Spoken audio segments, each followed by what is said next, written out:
أدوليس ناتناي بحر ناتناي هاي مالتي نعمان هاديو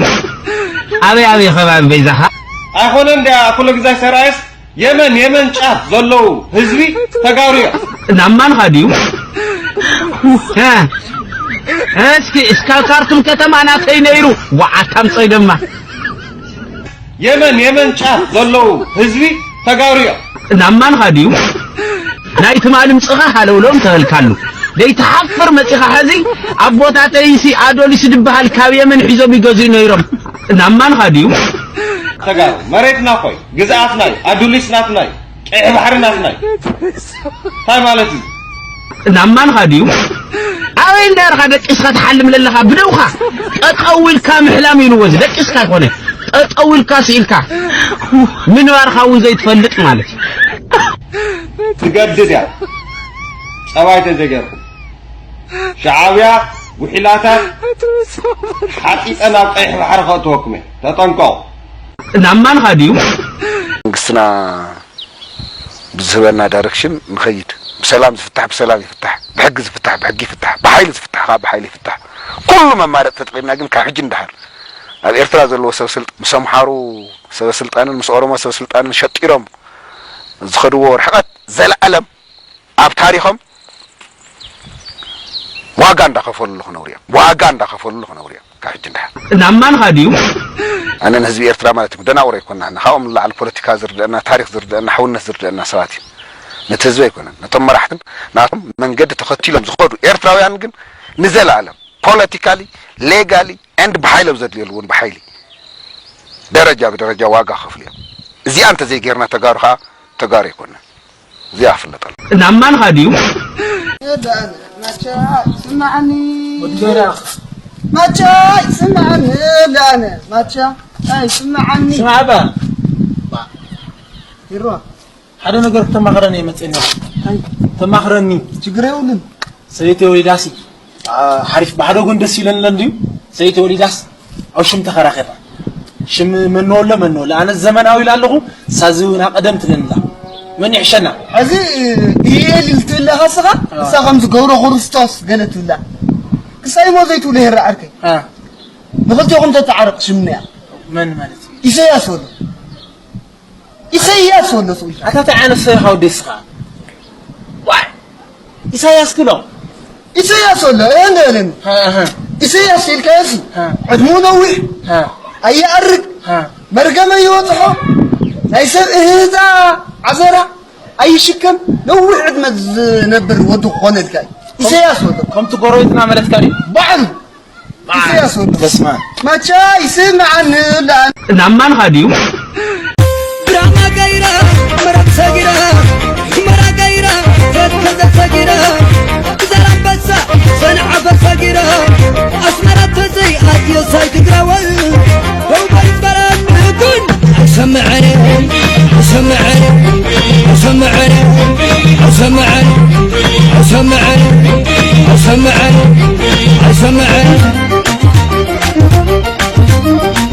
سخونو خيل ما يسكرين عما سخونو خيل ما كرابيتين عما سخونو خيل ما العملين عما سخونو خيل ما تجرين عما برama غيرا مرق سغيرا مرا غيرا كذا سغيرا زرا بس سنع بسغيرا أسمرت زي أديو سايت داول هو بالفران كن سمعني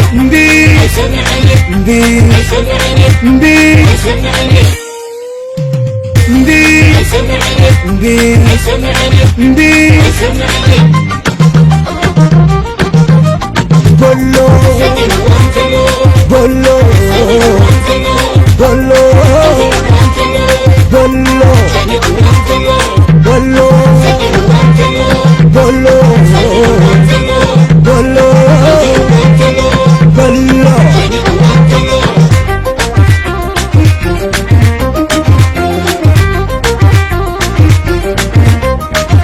نعمان هاديو عفايا نبرو قدمو تسيا بيبريمو تسيافي عخاي نبرو قدمو تسيافي بريمو عخاي نبرو قدمو تسيافي عخاي نبرو قدمو تسيافي بريمو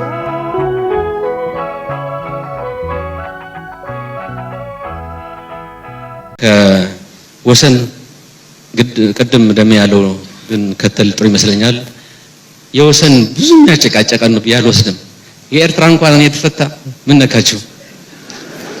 እንዴ? የኤርትራ ፈተንስ እዚህ ወልቃይት ራያ ማንሳታችን ጥሩ ነው፣ ግን ይሄ ችግር ነው ወይ ለኛ? ትልቅ ችግር አድርገን አንወሰድ ፕሊስ። አማራ ክልል ቢሄድ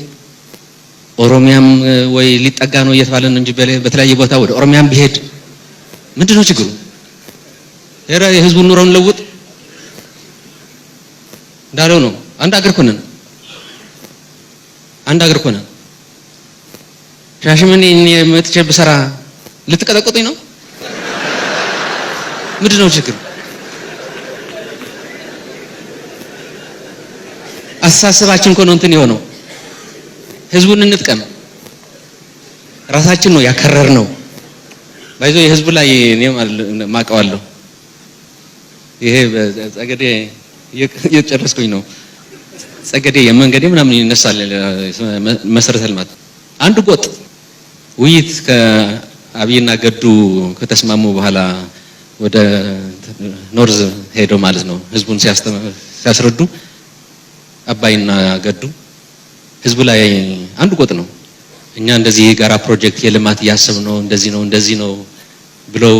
ሲያነሱላቸው ለኔ ሪፖርት ያደርጉልኝ። ያው ልዩነት እንዳለ ያውቃሉ። የጋራ ፕሮጀክት አይደለም መሆን ያለበት። ክልላችን የትግራይ ክልል ማለት ለኛ የሚመድብልን ገንዘብ ለነሱ ይስጣቸው፣ ለአማራ ክልል ማለት ነው። ለዛ ጎራባች ለምን ልዩነት አለ ብለዋል ራሱ ህዝቡ። አብረን እኮ የታገል ነው። ለምን እኛ ጋር አሁን ግን ልዩነት አለን። ስለዚህ ለኛ የምትሰጡት የጋራ ፕሮጀክት ብቻ ሳይሆን የኛ በጀት ይሰጣቸው ነው ያለው ህዝቡ። እስከዚህ ድረስ በራሱ እንትን ያደርጋል። አመራሮቹ ያላል ነው የማንለው ማለት ነው። የህዝብ አናንሳ ባካቸው። ይሄን ህዝብ ይዘን ደግሞ ማንፈታው ነገር ሊኖር አይችልም። ስለዚህ የከረረ ነገር አይኖርም። ናማን ሀዲው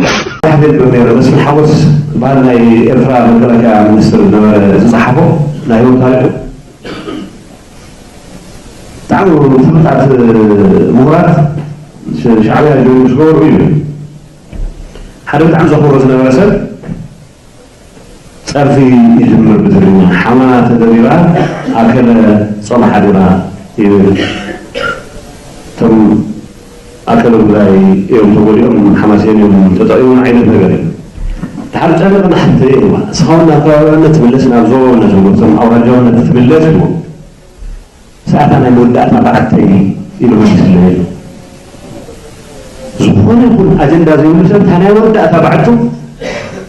ጎድያ محفري حسب ذي المسلم زي سراسر حمام أزياء ናማን ሀዲው ዓለም ኢላ ኣምኖ ኢሳያስ ብፖለቲካ ብልዑ ማለት እዩ። ካብኡ ቀፂልካ ግን ኣብቲ ኣብ ኤርትራ ግን ዲሞክራሲ ፓርቲታት ክህልዩ ቱ ክልተ ወደብ ሒዝካስ ኢኮኖሚካሊ ምናምን ክስራሕ ነይሩ ካብኡ ንላዕሊ ከምዚ ዝበሃል ይኾነይ ና ኢሳያስ ሚድያ ስለለይ ሰርሓን በይ ብዙሕ ልምዓት እውን ሰሪሑ እዩ ብዙሓት ነገራት ሰሪሑ እዩ ግን ዜና ይሰርሓይ ከምዚና ሕወሓት ይኾነቲ ትውዝወዝ ማይ ሰሪሖም ሕወሓት ወርሕዮም ለቕርዋ ብዜና ኢሳያስ ዝኾነ ሓደ ግድብ ሰሪሑ እውን 10 ግድብ ሰሪሑ እውን ዜና ይሰርሒ ዘልሚዕ ገለ ኣቤታዊ ዲሞክራሲ ናቲኣቶም ልምዓታዊ መንግስቲ ኢና ኢሎም ስለለኣምኑ ሕወሓት ዝሰርሕዎን ቀለልቲ ነገር ተይተረፋ ወርሕዮም ዜና ለቕርዎን ኢሳያስ ግን መዓት ግድባት ሰሪሑ ዜና ይሰርሒ ተረዲክሪ ፖለቲካውን ብስረው 2-3 ዓመት ሓንቲ ግዜ ቃለ መጠይቕ ዝቐርብ ሰብ እዚ ከፍ ኢሉ ይስርሑ ዝሰርሕ ድሮ ህዝቢ ኤርትራ ንቑሕ ህዝቢ ዝመንሰይ አው ኩናት ድፋዕ ደሎ ካሊ ነገር ካሊ ቴክኖሎጂ ካሊ ነገር ክገብር ነይርዎ ዶ ፍሉጥ እዩ በቃ ብጣዕሚ ንአፍሪካ ንቑሕ ህዝቢ ብዙሕ ነገር ክግበር ነይርዎ ነገር ግን ታይ ሴራ ተሰሪሕዎ ታይ ፈተና ገጢሙ ወይ ካለ ምርኣይ ካል መለስ ብዙሕ ሴራ ይሰሪሕ ኣብ ልዕሊ ኢሳያስ ዘውዝኒዮ ሓደ ቅርሺ ቀይሩሉ እዩ ካልኣይ ኣብ ልዕሊኡ ብምዕራባውያን ጫና ክግበር ና ኢኮኖሚ ማዕቀባት እስካዕ ኸዝ ማዕቀብ ኣሎ ኢሳያስ ብምዕራባውያን ማለት እዩ እንደ ምዕራባውያን ተቃዋይም ከምኻድ ልዋዕሉ እኮ ከቢድ እኮ አፍሪካ እኮ ካብ አሜሪካ ካብ እንግሊዛውያን ወፃ ኮይንካ መሪሕና ሃገር ኮይንካ መቅጻል እኮ ከቢድ መስዋዕት ከቢድ ጅግነት ቆልት እዩ ስለዚ ምዕራባውያን ማዕቀብ ገይሮምሉ ቀጥሉ ማለት እዩ ድሕሪኡ እንደገና መለስ ኩናት ብልዕሊኡ ተልዒሉ ማለት እዩ ኩናት ምስ ኢትዮጵያ ማለት እዩ ሕሰው 4 ሚሊዮን 5 ሚሊዮን ኤርትራ ምስ 100 ሚሊዮን ህዝቢ ኩናት ገጢሙ ዝሮ ኣብ ድፋዕ ከፊሉ ናይ ኤርትራ መንእሰይ እስራኤል ገለ ዓመት ኤርትራ ከይድፈር ተኸላኺሉ ካብ ኢትዮጵያ ማለት እዩ ቀጥሉውን ካብ ብዙሓት ሓይልታቱን ተኸላኺሉ ከዝውን ይከላኸሎ ማለት እዩ ናምክልኻል ፍቃዱውን ኣሎ ዓለም አቀፋዊ ሓደ ሰባት ልምንታይ ላብ ዘንበሳ ኣትዩ ልምንታይ ላብ ገለ ጅርግም ይበል ልምንታይ መቐለውን ለያቲ ናምክላ ልምንታይ ላብ ኣስመራ ይትኮሶ ላብ ኣስመራ ተተኮሶ ኣብ ልዕሊውን ፖለቲካዊ እንትናት ልግበረል ነበረ 2010 ኣብ መቐለል ግበር ነበረ ሰላማዊ ሰልፍስ ኣብ ልዕሊ ኤርትራ ኣብ ልዕሊ ኣምሓራ ኣብ ልዕሊ ኢትዮጵያ ለተመስረተ እዩ ተፈኸራ ማለት እዩ ተፈኸራ ይጉራይ ነበረ መቐለ ማለት እዩ ከዚ ኣተንፊሱ ማለት እዩ ስለዚ ናምክርኻር ዓለም አቀፋዊ መብት ውንዮ ማለት እዩ ዝሮ ኢሳያስ አፈወርቂ ሃገር መስሪቱ እዩ ብዙሕ ለኤርትራ ከም ኢሳያስ አፈወርቂ መስዋዕት ዝኾነ ሰብ የለይ ከምቱ ኤርትራውያን ልደልይዎ ነገራት ተገይሩ የተገበረ ካሊ ነገር እዩ ብልምዓትና ብዲሞክራሲ ካሊ ነገር እዩ ነገር ግን ነፃ ሃገር ግን አኽቢሩ ይስካዕ ከዚ ኤርትራ አኽቢሩ ግን ተቃሊሱ ከዝውን ይቀጽሎ ማለት እዩ ስለዚ መንሰይላ መሪሕነት ክመጽእ ነይርዎ ገለገለሉ ነገር ከምለለው ኮይኖም ማለት እዩ ኤርትራ ግን ነፃ ገይሩ አኽቢሩ ዋዩ ዲፕሎማሲውን መለሲ ጨፍሪቆ ነይሩ ህዝኮን ሪየለና ንገብሮም ለቀርና አፍሪካ ለዋልና ዲፕሎማሲ ተራሕትኮ ገሪብን ኮይ ምስ ኬንያ ንፈጸመ ውዕልን የኸዚ ሓደ ኤርትራውስ ብነፃ ቪዛ ኬንያ ኸይዱስ ንግዲ ይሰርሕ ማለት እዩ ከም ዓይነት ውዕልታት ፍጽም ለኸሰሪኹም ዜናታት ማለት እዩ ከቢድና ዲፕሎማሲ ተሰርሕ ለኸዚ ስለዚ ኢሳያስ ተጨፍሊቁ እዩ ነይሩ ማለት እዩ በይ ጽቡቕ ስራሕ ክሰርሕ ይኽእል ምንዋሩ ኸዚ ይርዳእ ኣለኻ ናማን ኻዲዩ ንሕና ወደብ ህዝቢ ትግራይ እዩ ተዘለዋ ወደባት ህዝቢ ትግራይ እዩ ኢልና ንኣምን ኣሕዋት ስለ ዝኾና መሰረቱ ድማ ክንደይ ደም ነዚኣተን ንኽሕልዋ ድንበርና ክሕሎ ክንደይ መስዋዕቲ ዝኽፈልናሉ እውን ስለ ዝኾና እቲ ወደብ ይግባአና እዩ እዚ ከምዚ እናሃለወ ይግባአና ኮይኑ እናሃለወ እውን ንብለካ ኣለኹ ብተወሳኺ ብዝተፈጠረና ጄኖሳይድ ወይ ጦርነት ብኢሳያስን ብናቱ ተኸተልቱን ተጨፍጭፍና ኢና ዝተረፈና ነገር ይብልናል ዕዳ እንህወት ህዝብቲ ናማን ኻዲዩ ሓቂ መዛረብ ተባሂልና ዝስልጠና በጣም ግልጽ ይፍለጥ ነው ኢትዮጵያ ንሕና ዝስልጠና ንሕና ዝመራሕና ንሕና ሰባት ዝገበርና ውትድርና እንታይ ማለት ነው ዘይፈልጥ እዩ ይፈልጥ ይርካል ሓቂ ንግዚኡ ብረት ሒዞም ንግዚኡ ናይ ኤርትራ ሰራዊት ተተሓቢሩ ንግዚኡ ናይ ዓረብ ኣውሮፕላን ሒዞም ንዓና ክኸቡ ንዓና ከጥፍኡ ክፍክሩ ግዜ ይፈ ንምስራው ዝሕፍር በር ክፍለ ጦራት እናመርሕና ተራ ነገር ወታደራት ዝነበሩ ህዝቢ ትግራይ ማሪኾም ኣምሂሩ